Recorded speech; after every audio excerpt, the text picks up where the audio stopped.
All right, folks, so how we doing? Good. How about yourself? All right, so I'm doing great, and so I got to ask you this here. So, growing up, how much time were you in McDonald's?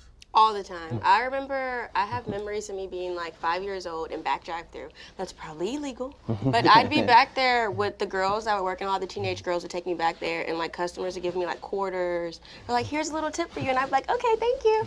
So I remember being at McDonald's all the time. I'd stay in the playland when my mom was there working. I'd have my birthday parties there. My siblings had their birthday parties there, so I was there a lot. Yeah, I would think so. And so. Your mom was a second generation, so you're third generation franchisee. So who in the family had the first? My grandfather, Carr Oliver. He had the first McDonald's. He actually got his McDonald's in Chicago, and then relocated to Houston, and now we're all here in Houston now. And when did he first get his? I don't know the year, but I know he was around 30 years old. Oh, gotcha.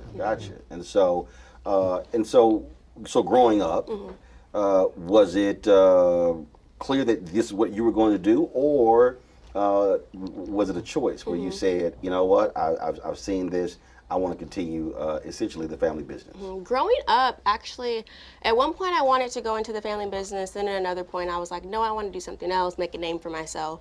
So around the time I went off to college, I was like, I'm going to go be a doctor. So I actually went to Baylor University. I decided I wanted to... I'm sorry.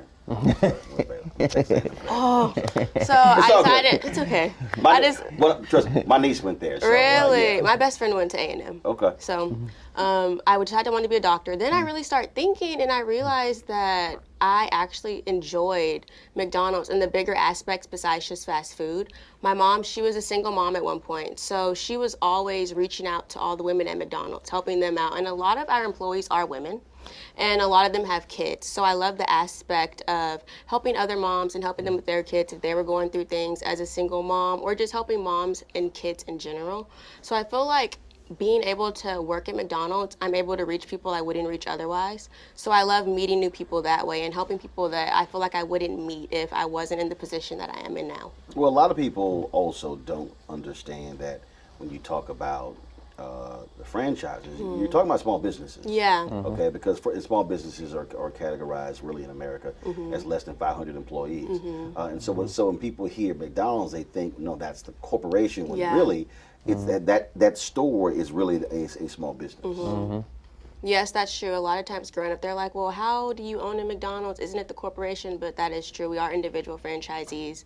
And just depending how large they are, like me and my husband, we have one store. So we own one McDonald's. We're there all the time, really focused with that one store. So it just depends on the situation. So y'all get married when? In 20... Oh, you Really? forgot. Really? Yeah, I know. Really? There's a pause there? There was a pause there? So you get married in 2016. All of a sudden, you're into the family. Now you realize it's the family business. Right. And so when was the decision made that y'all wanted to do your own store? So I actually started working before we got married. While we were in college, I started working at my mother-in-law's store, and I didn't grow up in McDonald's. It was So you started working at McDonald's. Gotcha. And that's how y'all met. No. So y'all already together before you worked at the McDonald's? Correct. Okay, so you really had no choice. You like, so basically what you said is, I want to get in good with the mama.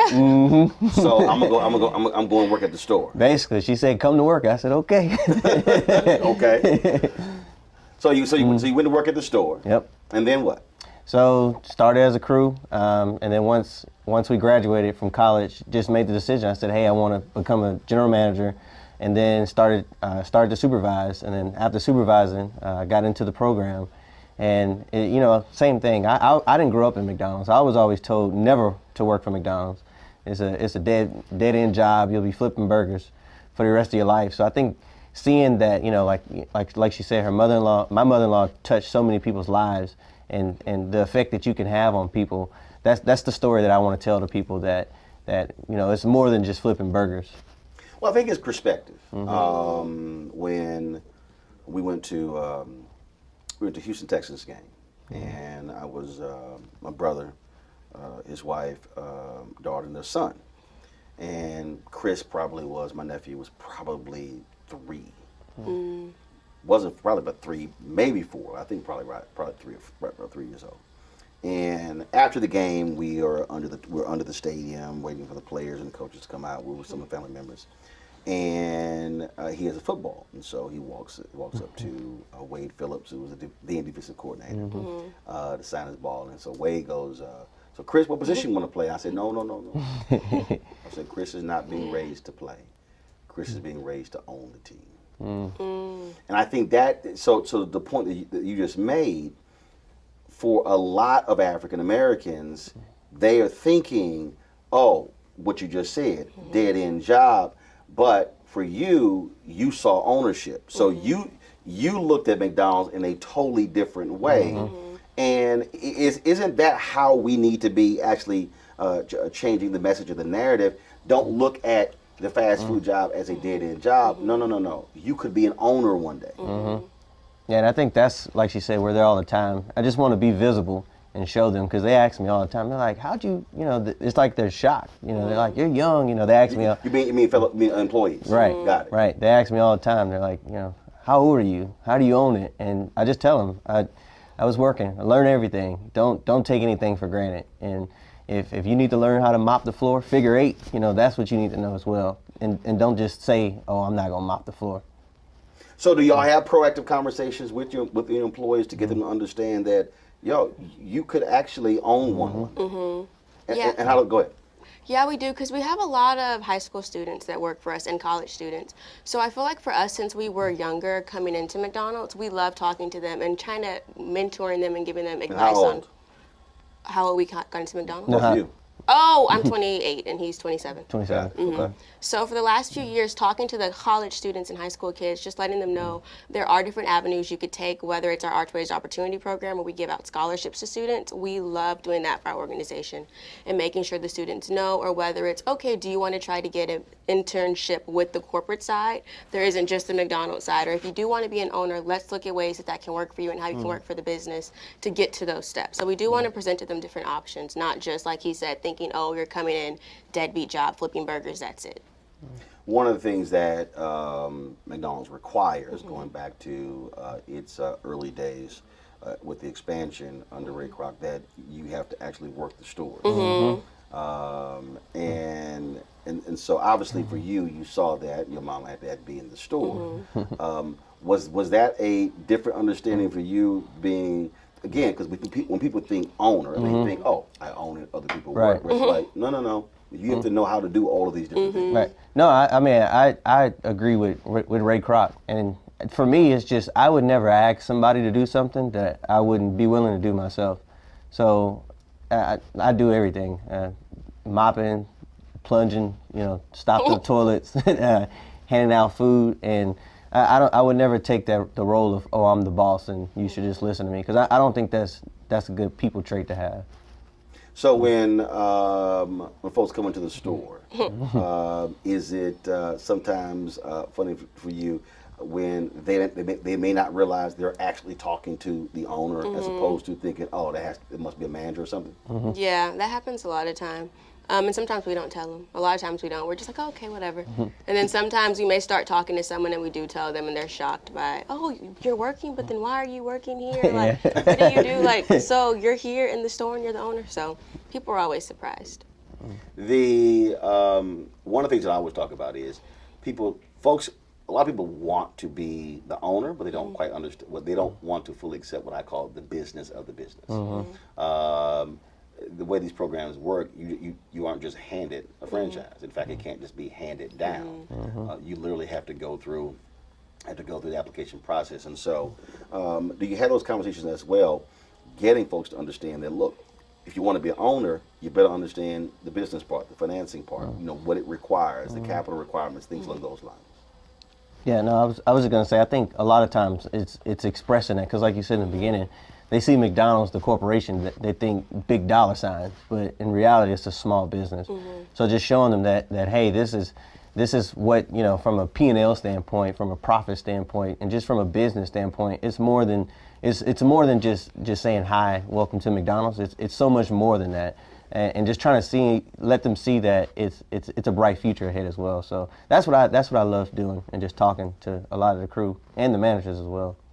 how do you also go beyond the walls of the business, where you make it a community focus? Well, for us, we actually have 2 locations, one in the University of Houston and one outside the University of Houston.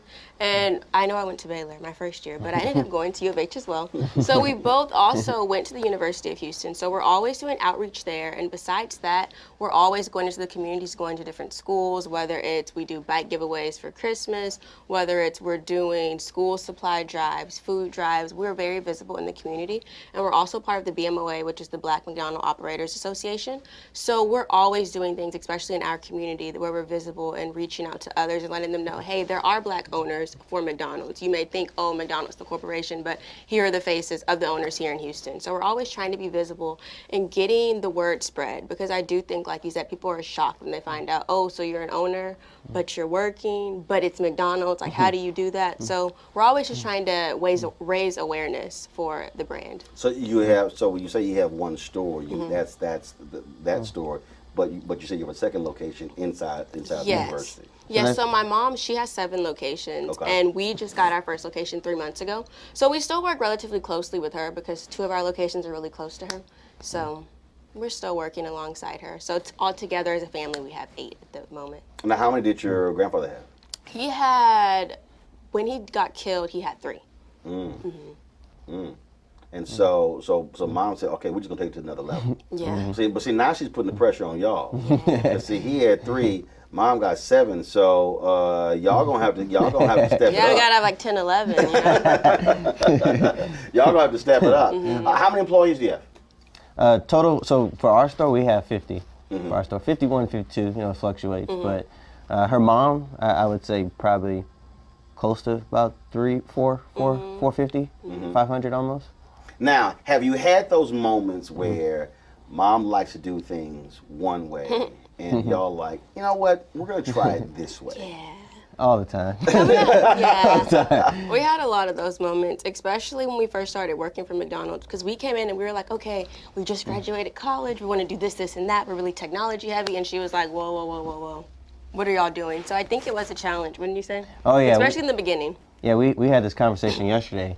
So she's very old school, she's like, put it in my hand. She needs the paper, she wants to touch and feel it.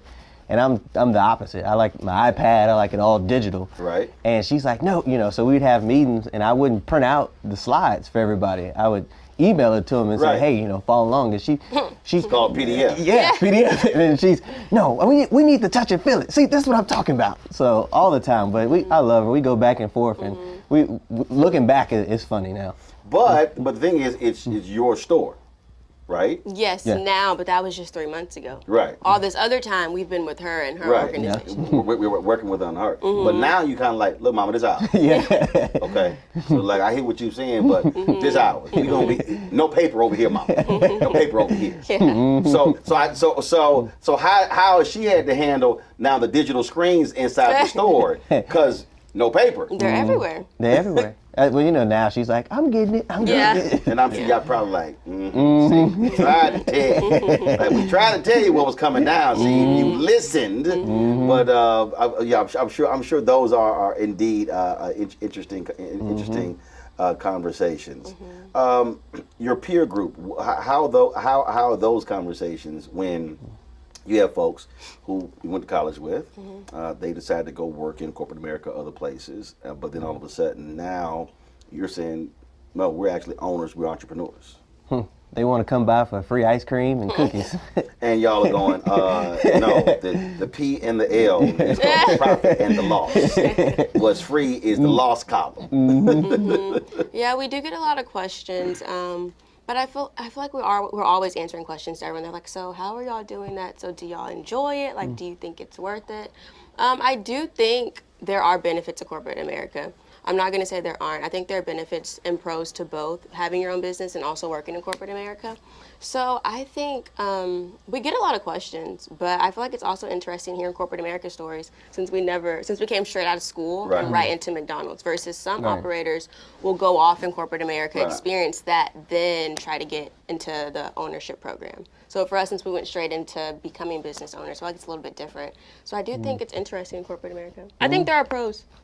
Yeah, no, I think my conversation with my peers is it's kind of pushing both, you know, saying that, hey, you know, ownership is important, and you know, showing them the other side. Because again, I didn't get to see that when I was younger. It was more so, don't go work at McDonald's, and you don't really understand the franchise model.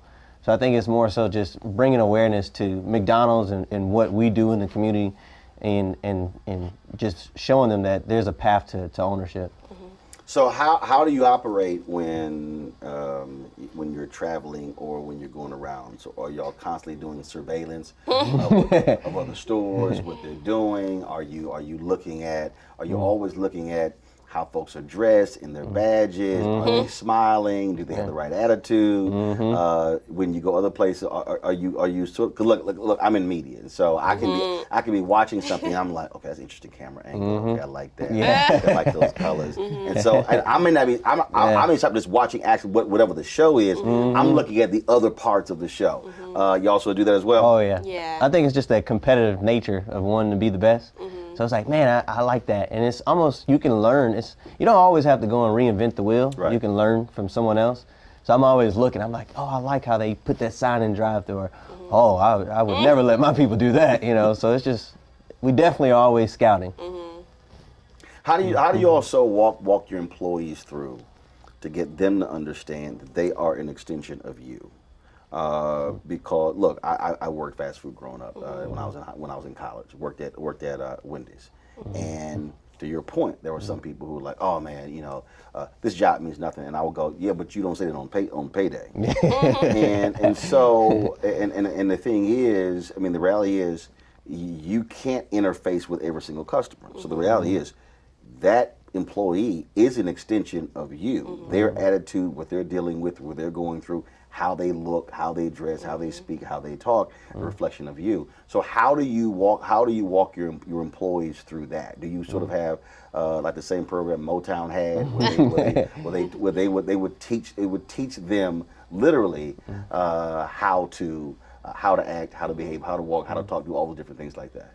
Yeah, we have a training program from McDonald's, so we always go through that with them. But I think for us, what's really important is that we like to be visible and that we're able to interact with all the employees so they actually know who the owner is. Because so many times people will even go by and we'll be at certain places, oh, who is your owner? And they're like, oh, I don't know. So for us, we really want to make sure that we're able to interact. You want every employee to know. Yeah, we who make the sure owner that we're is. stopping by multiple times a day so that they're able to interact with us. And I feel like once they get to know you and see, oh, okay, so they're the owner. Oh, okay, they're cool, they're nice. I don't want to disappoint them. And it's really cool to see how when you start building relationships with the kids or the employees, how it's like, I'm so sorry, I didn't want to disappoint you, so I'm making sure I'm going to do this. So I feel like once you get that respect from them and they see, okay, they're here with me, they want the best for me, they're trying to help me out, at the same time your employees are going to help you out. Yeah, and I think it's just that compassion part and being there for them, and they start to become a reflection of you just by, we bring the weather in the restaurant, as I like to say. If we come in there and we're pouting and we're sad, then they're only going to act like that as well. But if we're coming in there, we're smiling, we're talking to everybody, that's how they're going to treat everybody too. So I always like to tell them, we bring the weather. We can have a sunny day or we can have a rainy day. Owners also have a different mentality in that everything is personal. Everything. So you may have an employee who might not think something is that big of a deal, and you're like, no, it is. As in, no, we had to replace that, or we have to pay for that. I am extremely anal when it comes to my gear, my equipment. Why is this piece missing? Why is this not here? Why wasn't this replaced? Where are these cables? Why are they not wrapped a certain way? Because again, when you're working, when you need it, look, you got to be there. Working in fast food, bottom line is, okay, who's not keeping up with inventory? So all of a sudden you're out of something that affects P&L. If you don't have it, bottom line is customers are coming in, then you're losing money. And so what is that like? Are you modeling that as well so they understand, look, you have to be thinking this way as well. In essence, what you're also teaching them, characteristics and traits of an entrepreneur. Yeah, no. And I think for me, it's just being open about stuff. I'll tell you, so at the new store we just got, we had to buy a new frappe machine. The one that was there, it was old and it broke down. So, And I was open about it. I was like, man, this machine, you know, I told them the cost. I told them, you know, keeping it clean and just letting them know that, you know, it's about the P&L and just showing them. You that, like, look. Yeah, yeah. Look, y'all. I'm like, this is my baby. Y'all take care of my baby. You're like, that's a car. Yeah, yeah. But I think once you show them that it's more than that, they'll take ownership of it as well, because they're like, hey, you know, he's teaching me as well. So I think that's the key, is just being able to inspire other people and to teach them stuff, and that's just kind of what we try to do. Have you also find yourself recruiting other African Americans to try to become franchisees? Yeah, we're always talking to people, trying to persuade them to see what they want to do, or if they want to, you know, go down an avenue, even if it's not McDonald's, any other type of business style owning. And we're actually, her mom, with Lauren? Yeah, we're actually training a registered applicant. She's an African-American girl. What was she doing before? I think she was like a chemical engineer or something like that. Yeah, she was a chemical engineer, and right now she's training under my mom's organization to get licensed and to become an owner. So the process takes sometimes around 2 years. So she started about 6-7 months ago. So we've been working closely with her, like letting her know how it is. Any questions she has, we're answering them. Cool. Well, sounds good. Well, certainly good chatting with you, and I'm quite sure it is. Again, I would say I'm not quite sure. I'm sure.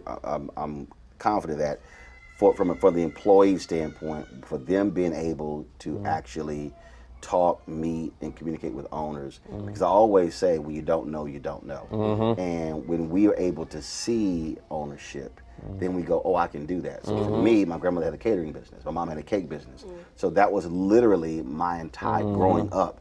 I actually saw that, saw Black African Americans owning a business. So it was not an issue for me saying I'm going to do it as well. So congratulations. No, thank you. All right, thanks a lot.